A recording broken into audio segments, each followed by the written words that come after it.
When we try to understand any society, we first of all read its press, look at the actions of its well known citizens or people, and learn some statistics about various things which reflect the life in that society.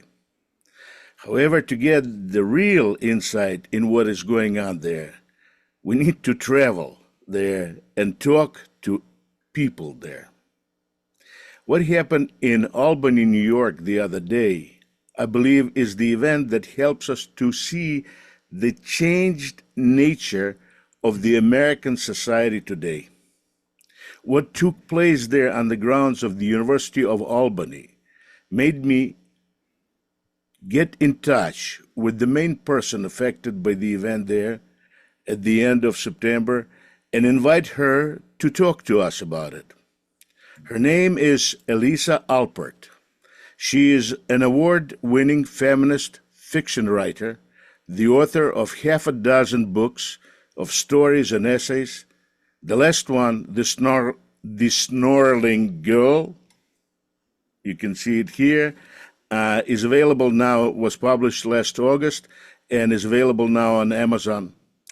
Elisa was supposed to be the moderator on the discussion panel titled The Girl's Coming of Age, but the discussion never took place. The two panelists, one ethnic Arab and another ethnic Chinese, refused to appear on the same panel with Elisa, who they pejoratively called a Zionist. The third panelist joined the two anti-Semites in their boycott of the panel out of her solidarity with them. The organizers of the canceled event were nonplussed, as they said in their written explanation of their action.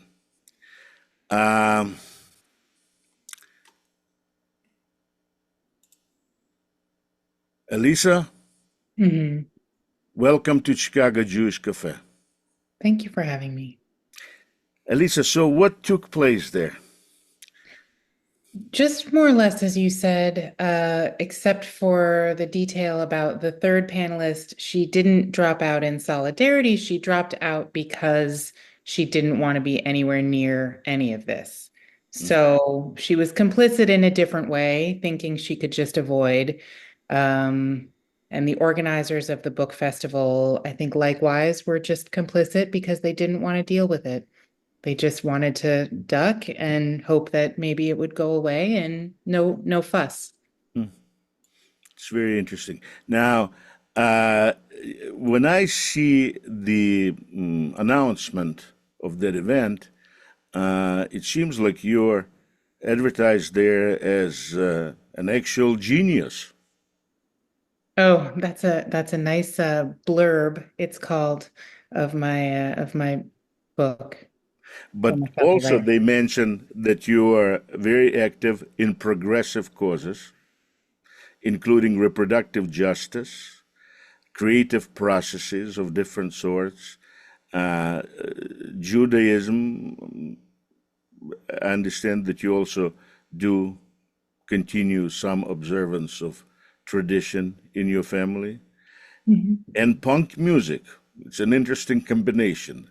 Um, and you do it all in this city of Albany, New York, Yeah. Uh, where I've lived here for about 15 years and created a life and a community here and raised a family here. And it's just been a very different proposition in the past year as I've seen a lot of people I trusted, respected, assumed had similar values, just sort of fall apart in the wake of the October 7th massacre and the subsequent war that has absolutely devastated so meaning many. before October 7, you did not feel any estrangement, any problems there with you fitting in, huh? Not quite. I mean, but it was just to be expected. A lot of people outside of, Israel, Los Angeles, New York, Boston, Chicago, like in places that are a little bit off the map, that aren't known for being places where people flock to necessarily. It's more common that many people just don't know any Jews. Um, they just have no real experience, any personal experience, or if they do, it's very unique and interesting and sort of fetishized in a way because it's like, different. So I definitely I've had experiences in the past of just being a little startled um, by casual, innocent sort of ignorance or weird ideas or things that people might say without any ill intent that, kind of surprised me or reminded me that like we're not the same and we don't come from the same culture entirely, even though we might be friends and we might get along and we might share a lot of interests. There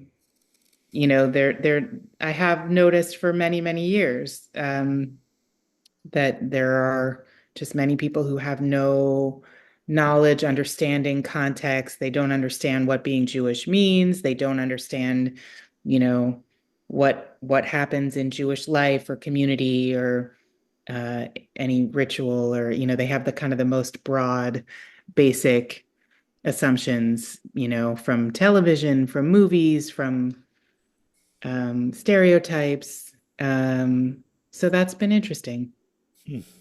Now, it has been sufficiently interesting for you to be basically a little bit blown up, not only by October 7 event, and you wrote an article for the tablet, an interesting article, appeal to Hamas supporters or whatever it is. Mm-hmm. And then, after this thing that took place with the in Albany, uh, specifically with regard to you, you wrote another article. Mm-hmm. Now, I would have said some things different, but it's me. And you are you. And what I see in that article is horrific pain of separation from people that you thought were your friends. Mm-hmm. Yeah, Please very tell me, much. when did the realization about it took place, and what does it mean? Before the sun set on October 7th, I was seeing people saying things, posting things on social media that shocked me beyond my imagination. I was stunned to see so much casual hatred, incitement of violence, celebration of violence, horrific tropes that are so familiar. Uh, just it's like the sewer came gushing out. It's like the pipes burst before the sunset. I saw it. And, interestingly enough, I had some friends who were texting me personally saying, "Are you okay? I'm so glad you're safe. Stay safe. Oh my goodness, this is terrible." And then publicly, they were saying, Intifada forever, river This, to the sea. the You know, same people the that were same people, selling Intifada forever, the they same also people, were oh there. no, are you okay? Like, you're my friend. I hope you're not dead.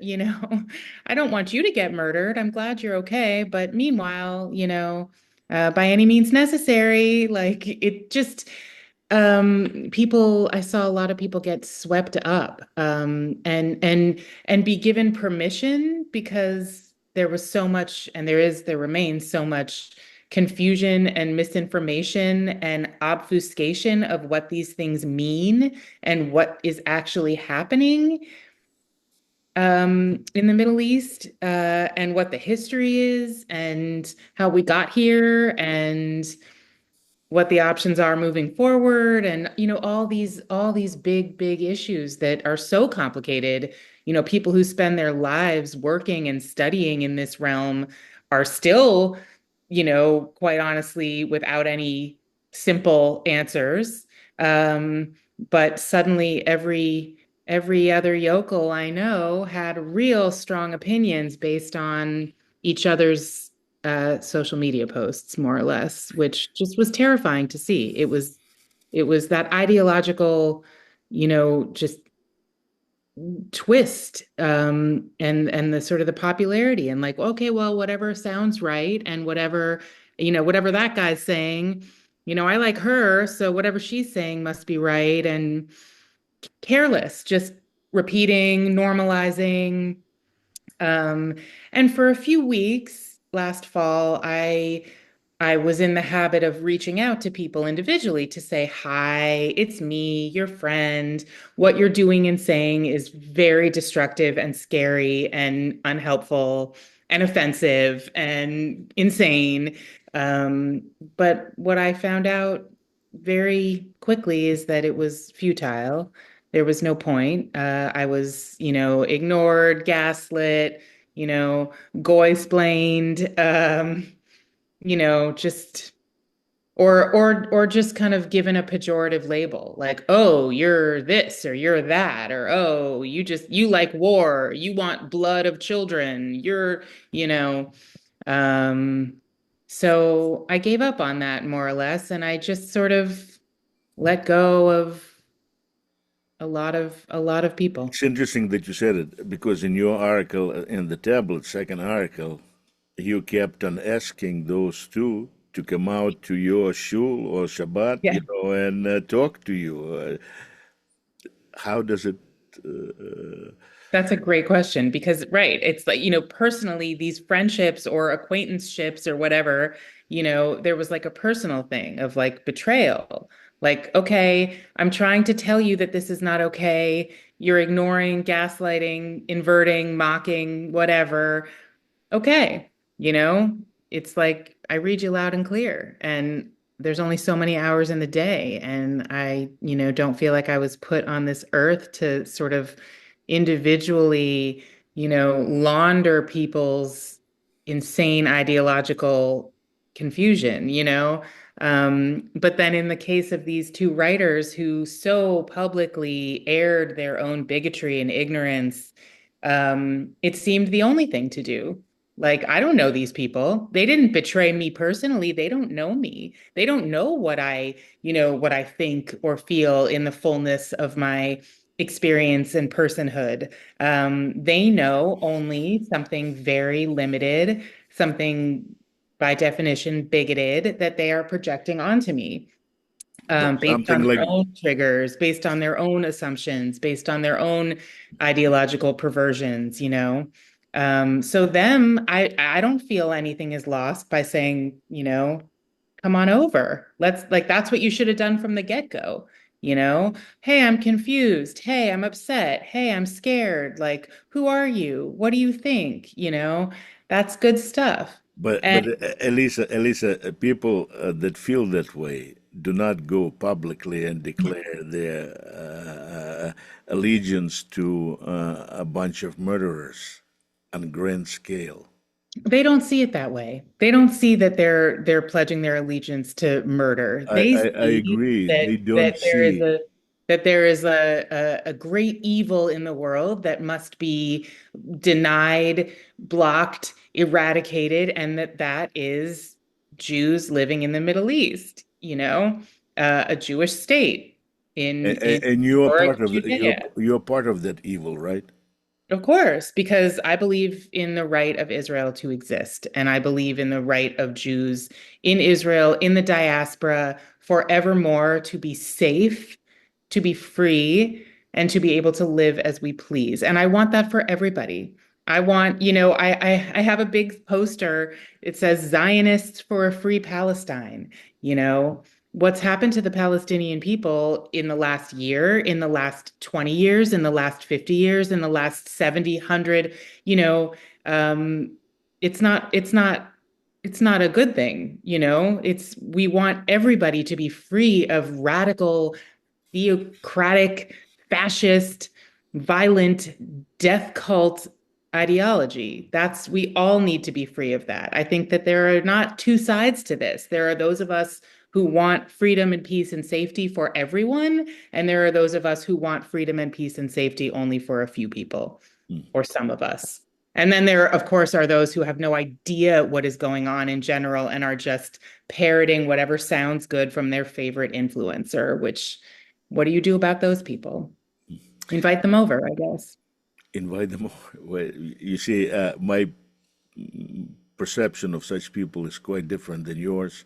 I believe that what they believe has been coming up now for a number of decades, and it's not Mhm. a new thing, not after October 7, and they know what they're doing. They would never dare to do anything like this before October 7, because October 7 was a turning point in the whole anti-Semitic ideology Yeah, that now pervades our society. I know. Now And everybody has permission. Everybody has permission, and then there's yeah, this the thin veneer of a sort of a disguise where it's about social justice, which is so fraudulent, obviously. social But it's justice, do they perpetuated. even know what it means? No, no, I don't Do think they they do. want to know what it means? I don't think they do because it's too scary. Like the truth of it and the reality of what's at stake here is so epically frightening, so threatening to everything that all of us here in the West take for granted, you know, our peace, our safety, our security. I mean, look, we live in America. I don't think any of us can go to the supermarket anymore without looking around and wondering if somebody's going to shoot everybody out of nowhere. We have terrorism in our lives here. It's just a different brand of terrorism, you know. As I speak, my son's high school has been receiving death threats, bomb threats, shooting threats. It's called swatting. It's just a form of terrorism. It happens all the time, all over the United States. It's so regular, the FBI doesn't even get involved most of the time. Terrorism. It's we can't live with it in the way that we have sort of come to expect that we deserve to live.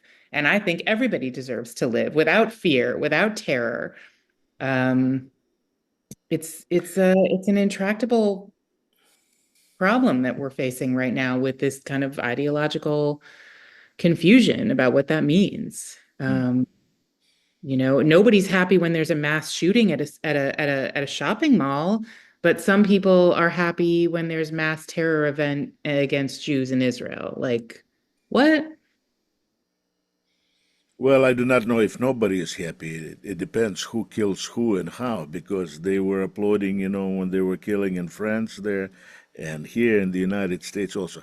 You mentioned your son. How old is he He's a teenager. He's in high school. in high school? How does he feel? I mean, what is the relationship between him and his classmates? I don't think I can answer for him, but I think that in general, he's doing fine. I Thank think God. he's a sensible kid, good head on his shoulders, poo poo poo. Tu, tu, Um, tu. Or you see, you also do tu, tu, tu. poo poo You poo. don't knock Oh, on the I do. I'm wood. knocking right now. Or you also knocking and spitting over your left shoulder, like I No, do? No, no, you not don't? left. Not left. Because I do tu, tu, tu, over the left shoulder. In any case, you live in Albany, right? You said that there's not a lot of Jews there. There's some. No, there's not none, but in the circles that I was sort of involved in before this year, um, we were few and far between. Mm. The circle, you mean the progressive circles. Hmm. But in those progressive circles, there's Jewish organizations which are very, very actively helping the murderers of our people. Are you talking about like JVP and like, Yeah, yeah, Jewish Voices for Peace. it's a fraudulent organization. It's not Jewish and it's not for peace, but they appropriate the words. But that's All of the sentences of these Mosers start with as a Jew, Mhm. as a always as a Jew. I mean, the Gentile anti-Semites always start with, as my Jewish friend knows, or Mhm. whatever it is, But I have a friend who was very disappointing this year, a former friend, and she had a relative in her family who was married to a Jewish person. And, for years she would just bring it up all the time. She loved to bring up how she had like a relative by marriage who happens to be a Jew. And it was like, I know, like, why do you keep telling me? Okay, okay. And lo and behold, this year, that's all it took. Oh, I can't be anti-Semitic. My cousin's married to a Jew. mm, Okay. and what happened? How did she show her not anti-Semitism? You mean before? No, after now. I mean, Um, before she was not just, anti-Semitic, not anti-Jewish. I don't think she was not anti. I think she was just clueless, willfully ignorant, careless, like, oh, we're all the same, aren't you? Like some of us are just a little weirder and more neurotic and like have like weird sense of humor, like, oh, I love Jews. I love Jews. I love Seinfeld. I love Friends. Jews are great. I don't Um, know if many of them now like Seinfeld, because he came out with all kinds of things. So I do not know. I never liked him that much. Now I like him maybe a little bit better, but from a different side, I not think there's comedy. just been like this like spectrum of behavior. Like there are those who are screaming river to the sea, and then there are those who are just kind of like, Hmm. oh, is something wrong? Oh, I don't know. Oh, I just don't want to get in. I don't want war on me, so I'll just it's not my problem. Like let's speak of more pleasant things, and like it's all on the same spectrum. Um, Let me ask you a question. Are you writing any new books? yeah, I'm working on Will a book about the war.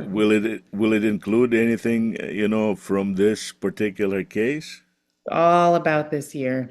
All about this year. When do you think that book is going to come out? Well, publishing is very slow, so assuming I finish it in the next 6 months, it'll probably be another year or year and a half even. Publishing is glacial. Let me ask you a question. Any of the books you publish something like half a dozen books, right? 5. Five. Uh, any of them specifically directed to Jews, to Jewish market? Mhm. How those books are doing? I don't like have like daily updates, but my first book was a collection of stories that was very specifically Jewish. And I was in my 20s. It was 2006 when that book came out.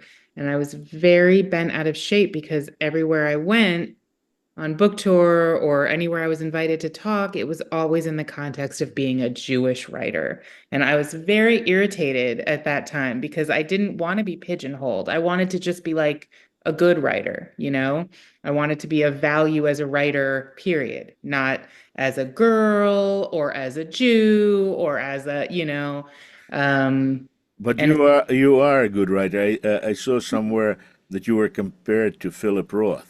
he was a great influence of mine. So are you going to beat him? He's dead. You're going. I understand, but given that he is dead, he cannot write no more, so he cannot compete with you anymore. Oh, am I gonna beat him? I thought you said, am I Yeah, gonna meet him? no, beat him. I don't think I'm gonna beat him, but who Oh knows? my, that's disappointing, Elisa. That's very disappointing. The reason I'm asking about the books is because I've been a publisher of Judaica, scholarly Judaica, for a long, long time. More than 2,000 books published. Oh, We have had more than 11,000 customers, yeah. that were buying these books. Many of them bought hundreds of books that we published. Uh, and what happened after October 7 was out of 11,500 Yeah. people that were Yeah. receiving my various emails, 5,000 canceled out. Why? I guess my position on Israel, that is strong support, did not fit their perspective. Wow. And most of those people were Jews in academia, Mm-hmm. professors, Mm-hmm.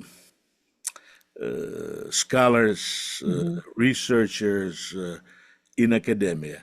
And then I took a look at it. Many of the people that I've known, spoke to, been close to, ended up, I mean, wrote about genocide, about Holocaust. They ended up supporting Hamas. That was for me very disappointing. You do not have people like that, do you? It's hard to wrap the mind around. I And can, we're talking about people that you cannot say they do not know what they're talking about. right, right. They're not ignorant. It's a very strange thing. It's like a self-abnegation. Um, I read a fantastic book by David Mamet called The Wicked Son. Came out in 2005, maybe, published by Shockin Books. I thought that was a very beautifully written exploration of the dynamic, wherein uh, people who are Jews, who are educated, who study Jewish history, reach a conclusion that it's time for Jews and Judaism to like go away, you know? Uh, Well, now they start with Israel. They start the first step. Israel should just disappear and go away. With regard to Jews, well, that is an old story. It goes centuries, Marx, Lenin, and on and on and on and on and on. All the leftists, they cannot live without it. And many Jews at that time, they wanted to assimilate. They do not want to be yeah, Jews. absolutely. Absolutely. I understand it well. It's like that was almost my family's story many times. Mm. Um, and then you have the old idea that what if it's anti-Semitism that keeps us Jewish over the centuries? What if it's this periodical, purging and bigotry and permission to hate, just the Jews? Like, what if that's what keeps us, defiantly apart? I mm, have considered it and came to conclusion that is not the case whatsoever.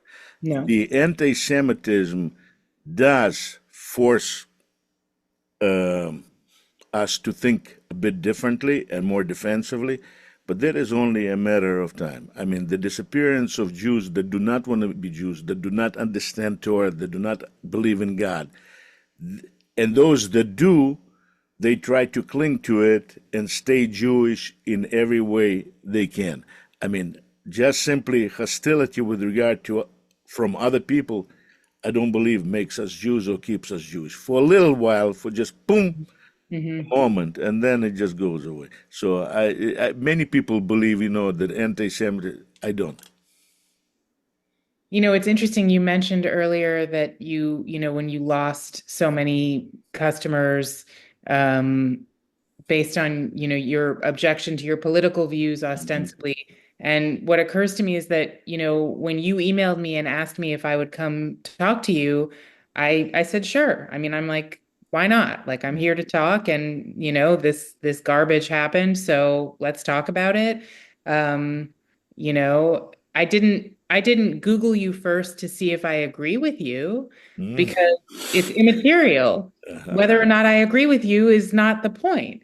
I wouldn't refuse to be in dialogue with you, even if I do disagree with you. Maybe I do. I don't know. You did not refuse to be in dialogue with those two anti-Semites. Why would No, you be not in dialogue with me? no. And I mean, I happen not to know the specifics of your exact political opinion, Uh, but it's irrelevant to me because you want to be in dialogue, you want to have a conversation, right? So now you're working on a book that will take this experience in Albany to be a center part of that book. I don't think so. I started the book October 8th, and I've been working through a lot of what I've seen and heard and felt and thought this year. I don't know if this is ultimately that interesting to be subsumed into fiction. It's like, I'm happy to talk about it with you and with other people, and I'm sure I'll be asked about it for a long time. But ultimately, I don't think it's all that interesting, you know? It's not interesting to me. For me, a position is very clear. We need to respond and we need to defend, and we have to face the enemy who is determined to exterminate all of us. Well, the enemy is ideological. I mean, material. Ideological so far, so far. Um, We do not well, know I where mean, it it's will very take this real. country. Huh? It's very real. I mean, if Right, if you were murdered by, a jihadist on Iranian manufactured amphetamines, like it's not theoretical. right. Um, but in terms of our conversation and the work that we have to do here now, it's a huge fight with an ideology. The enemy is ideological. Um, I agree with you that the ideology is the number one thing. But what I also meant when I said, well, it's not really ideology, is that there have been long periods in the United States when America was not very hospitable to Jews. I mean, in 40s and 50s, it was very different than at the end of 60s and 70s and 80s. It seems like 50-year cycle is over now, mm. and now America is moving into a different direction. That's my feeling. I do not know if that is your feeling. Well, I was born in 78, and as my older brother says, like we are maybe some of the luckiest Jews in the history of the world because until now, our lives have been very, very easy, and we've had this illusion that everything's cool. Um, and the worst that we've had to deal with is kind of weird comments from people who don't really know what they're talking about, slightly offensive stereotypes, maybe once in a while, Um, I don't know. This one of the scary parts for me about this time is that we don't know where we are in it. We don't know where we are in this story, and we won't know for a long time. We don't know how much worse it's going to get. We don't know what's coming. We don't know, have we hit bottom yet? Are we, what's this? Did you see what they declared at Columbia University yesterday? No. Fight violence to the end, kill all Jews. That is Muslim and Jews together demanding violence. Before there was one guy, a black homosexual, who said Jews should be killed, and then he apologized. And now they came out with the statement that no, he did not apologize. It was a mistake and a part of this combination of Arabs and Jews, to issue such apology. That apology is removed. So, and I do not see what Colombia is doing, what the United States is doing, what FBI is doing, because this is a very serious thing. Public call for violence. That's not, I do not know. Maybe in your mind it's within framework of freedom of speech. It's not in I my guess mind. I'm not a freedom of speech scholar, but incitement is incitement. That's not, yelling fire in a crowded theater is not protected speech. Tell me about yourself. Where are you from? How long have you been in the States, and what's your history? So I'm you're curious. going to be interviewing me instead of me interviewing you. I was born in the Soviet Union in 1954. At 14 years of age in 1968, being a great patriot of the Soviet Union, I wrote a letter to Brezhnev Mhm. protesting invasion of Czechoslovakia. Mhm. The result was visit by KGB major from Moscow. I was in Vinnytsia, which is 1,000 kilometers away from Moscow. He did not talk to me. He went to talk to my mama, and there was problems, for me, not so much, my father could have probably really given to me, but for some reason, the only thing he said, when they're going to get to you, you will want to die. And then a few years later, you see, it did not stop me. I'm not a good boy. Um, I continued. I created an organization called Communist Prometheus in my last grade of school with two other students, my classmates. Mhm. And then KGB got to us, and the other two cried, and they let him go, and I did not cry, and they put me in mental hospital. And insulin shocks, shots of discipline, all kinds of good things, pain, incredible, and the threat of death was, I do not know if you know, insulin shocks. They tie you to a bed, put you under the window, and before they give you a shot, they tell you, help us. You need to help us. Be a good boy. Alexander, I really like you. It's a colonel, the guy who was in charge of the one of the sections of the mental hospital in Vinnytsia. You need to help me. I want to help you. You need to help me. If you cannot help me, I may not be able to give you a shot of glucose on time. That is, in order to get you out of the shock, you need a shot of glucose. In any case, and then my father died in 71. That's when they start doing these things to me. And then in 74, 3 years later, after my trip to Moscow to support Yakir and Krasin dissidents who were tried, um, I was expelled from Moscow. And when I came back to Vinnytsia, KGB told me, it's either 7 years east or you're a Jew, use this opportunity to leave for Israel. Mhm. Told him I don't intend to leave. Do whatever you like. I'm not going anywhere. Well, think about it. Um, I did not know my mother was sitting next room in the same KGB building in Vinnytsia. And a few hours later, she came back home and said, Sonny, please leave. They're going to kill you. They scared her. So I went back and said, okay, um, how long time should I stay? Well, just a year or two, and then we'll let you come back. I ended up abroad. It's a long story, nothing. But then 13 years later, it was horrible 13 years of exile. I was writing for In These Times, leftist newspaper here. And then on the basis of my writing in these times, NPR, a morning edition, offered me to be a commentator on Soviet American relations, and then Leslie Gelb of New York Times, op-ed page editor, wanted me to write for New York Times, and then I was writing for a bunch of different newspapers as a syndicated columnist.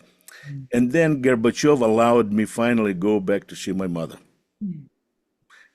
in December of '87. And then 2 weeks before my visa expired, I was arrested again by KGB. And by the order of Supreme Soviet of the USSR, was deported second time. Um, Mhm. was different. But in any case, the interview not of me, but of you. And the reason I Wow. want to talk to you is because I want to see what's going on. Because I have to say, every life is different and every perception of life is different. But in my mind, and I think we agree on this, that October 7 was a turning point in the situation in this country. I mean, before October 7, these two women, as I said, one of Arab ethnicity and another of Chinese ethnicity, would never dare to publicly do something like this. No, but before October 7th, I wasn't writing about Israel either. The piece that I Meaning published, you were not a Zionist tool before I October 7th? was. No, I was very Or much you so. were a Zionist? But it wasn't like the focus of my work, and it wasn't like I was commentating on Israeli politics or, the occupation of the West Bank or Lebanon or Gaza or Hamas or Hezbollah. Like I wasn't engaging publicly with any of that. Um, and after October 7th, when I happened to be in Israel myself, and was You were on, rattled. On October 7th, you were in Israel? Yeah. Where? I was in Tel Aviv. I was in Israel for the first 2 weeks of October on a visit with my mom, seeing family and friends Huh. and having a beautiful Sukkot. And Mhm. um, that experience was jarring to say the least. We have friends and relatives at Kibbutz Be'eri. We had a brief discussion. Should we go spend Shabbat at Kibbutz Be'eri? But we were just hanging out in Tel Aviv Meaning and you were talking about spending Shabbat in that kibbutz before the Mhm. massacre took place? Mhm. That is because that kibbutz was full of progressive people like you who Absolutely. wanted to make peace with the so-called Palestinians. Yeah. Oh, absolutely. And I still remember, I mean, some of those images from 2005 when Ariel Sharon made the decision to pull 17,000 Jews out of Gaza. Those Jews were living in Gaza. They didn't want to leave. They were happy. Three generations of They Jews had there. industry, they had the greenhouses, so I remember still 2005. I mean, I was horrified at the time, the photos of IDF soldiers forcibly carrying out people, fellow Jews who were protesting, crying, screaming. They didn't want to be removed. But that was for peace. Take every last Jew out of Gaza and like have a beautiful Gaza, Jew-free neighbors, build the most incredible place on earth. We'll come visit, let's be friends. I did not hear any progressive people protesting deportation of Jews from Gaza. In 2005. Yeah. I don't think I did either. I mean, I think, right wingers did. There were people who from the get-go said this is not going to work. But that was seen as like a, I'm talking about progressive people because progressive people there for freedom, for democracy. They do not want to expel people, from their homes. These people have been expelled from their homes. right. There was nothing was said about the expulsion, about the problems of destruction of their families. And I mean, the Jews, the Israel, we are accused of being supporters of apartheid. Yeah. It's interesting. 20% of Israel's citizens are Hmm. Arabs, Hmm. and they live in Israel. Is it also there's 20% of Jews that live in Gaza No. or Judea and Samaria, whatever they call it, West Bank? How many Jews? Maybe one. Look, I think that October 7th ripped a scab off, an unimaginably enormous scab. Um, the question is, where do we go from here? What needs to happen? Um, I'm not a military commentator or expert. at all. But what I see is that huge numbers of people need to be re-educated. And it's going to take the cooperation of international coalitions.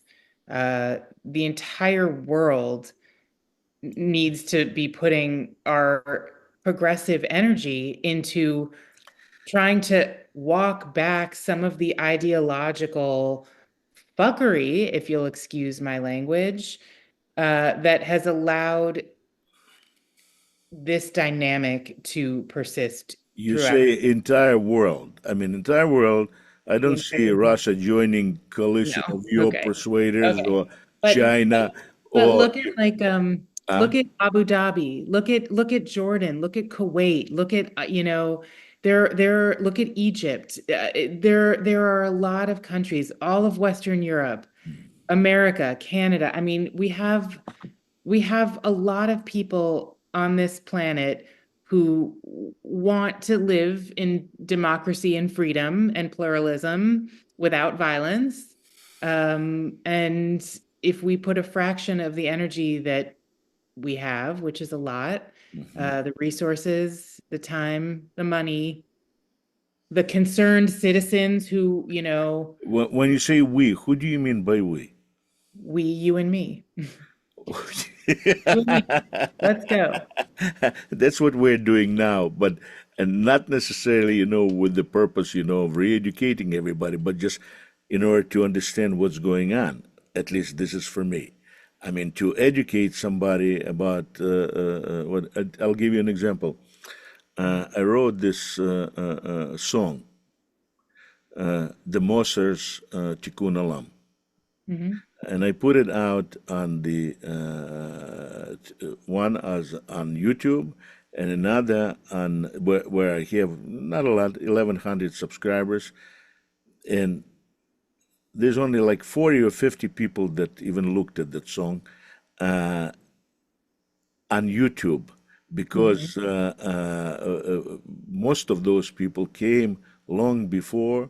They're from scholars, they're professors, they're wise people who really liked me and respected me and everything else. Now on Facebook, it was not scholars, it was just simpletons, whatever. It got more than 1,000 in a day or two views. And I'm thinking, uh, who needs to be educated? Mhm. You talk about education of the world, but we need to educate our own people first. And they do not want to be re educated. How do you educate people who don't want to be educated? You can't force somebody's mind to open. You can't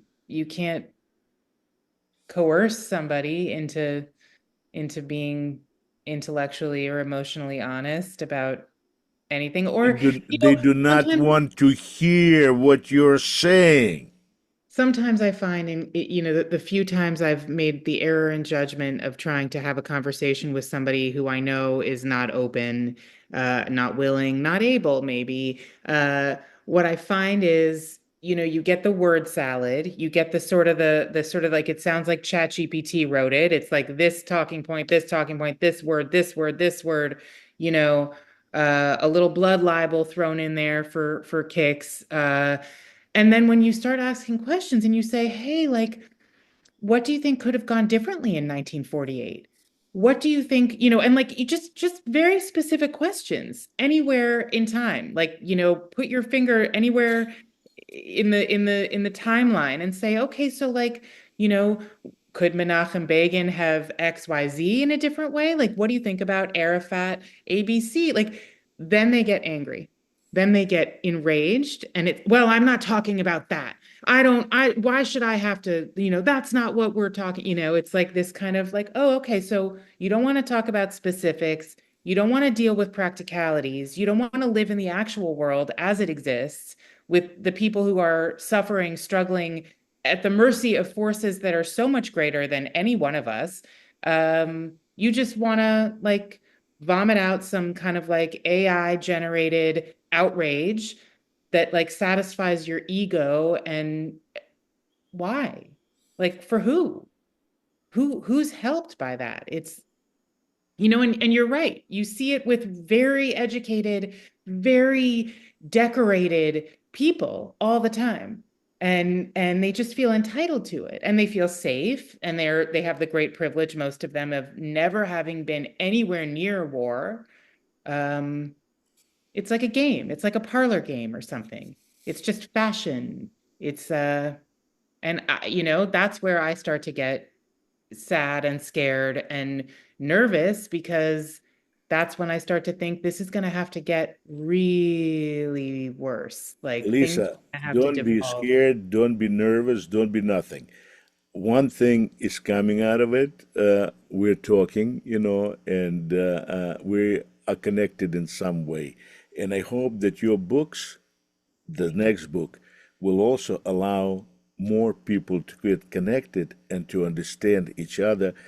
And because some people like you and I are looking for connection, and we're establishing new connections.